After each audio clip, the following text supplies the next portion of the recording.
The weight of numbers. Milo sat on the edge of his narrow dorm bed, the blue light of his laptop reflecting in his tired eyes.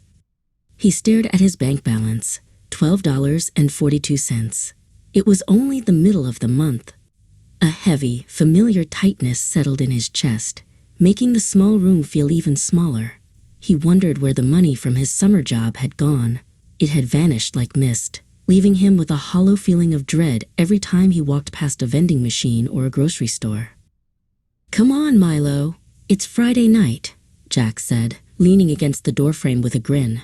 "The whole group is heading to the new burger place and then catching the late movie. You can't stay in and study all night." Milo looked at his friend, then back at his screen. He wanted to go. He desperately wanted to feel normal, but the thought of the $12 in his account felt like a lead weight. "I think I'll pass tonight, Jax," Milo said, forcing a smile that didn't reach his eyes. "I've got a lot of reading to do." After Jax left, the silence in the room was deafening.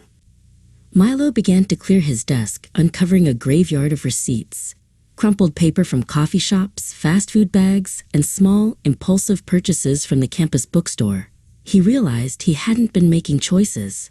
He had been drifting.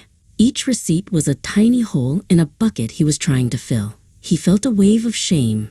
He was an adult now, or supposed to be, yet he felt like a child lost in a storm of his own making. He picked up his phone and searched for a solution. That's when he found MySmartExpense. The icon was a simple, calming green.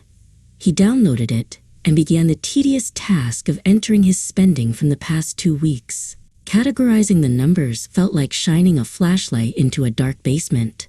Dining out, entertainment, MISC. The app transformed his vague anxiety into clear, undeniable bars and charts. For the first time in weeks, the tightness in his chest eased just a fraction. The app showed him a bright orange slice of a pie chart labeled Dining Out. It was massive, swallowing up nearly half of his monthly budget. Seeing it visually changed something in Milo's mind. It wasn't just money anymore. It was a resource that he was mismanaging. He set a limit for the next week and felt a strange sense of power. He wasn't just a victim of his bank account. He was the manager of it. He fell asleep that night without the usual knot in his stomach. The next morning, Milo skipped the expensive lattes. Instead, he stood in the communal kitchen, carefully measuring out oats and water. He checked MySmartExpense and logged groceries, 50 cents. It felt small, almost insignificant, but as the days passed, those small wins began to stack up. He realized that saying no to a fancy coffee was saying yes to his own peace of mind.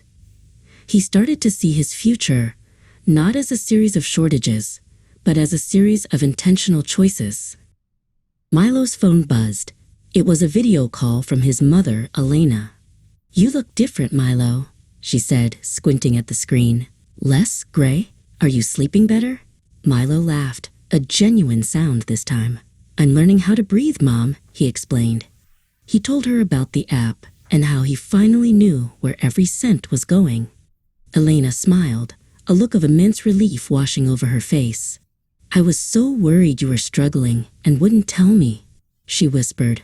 "I'm proud of you for taking charge." 2 weeks later, Jax found Milo in the library. "Hey, there's a huge sale at the tech store. Everyone's getting those new noise-canceling headphones.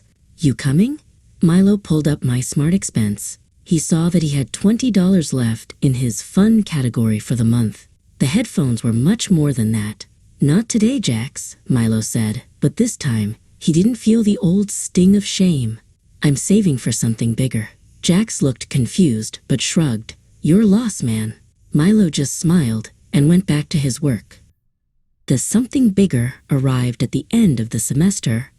Because he had tracked every category and stayed within his limits, Milo had saved enough for a train ticket home and a beautiful framed print for his mother's birthday, something he never thought he could afford.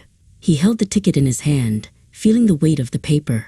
It wasn't just a piece of cardstock. It was a trophy. It represented months of discipline, of facing his fears, and of finally taking the wheel of his own life.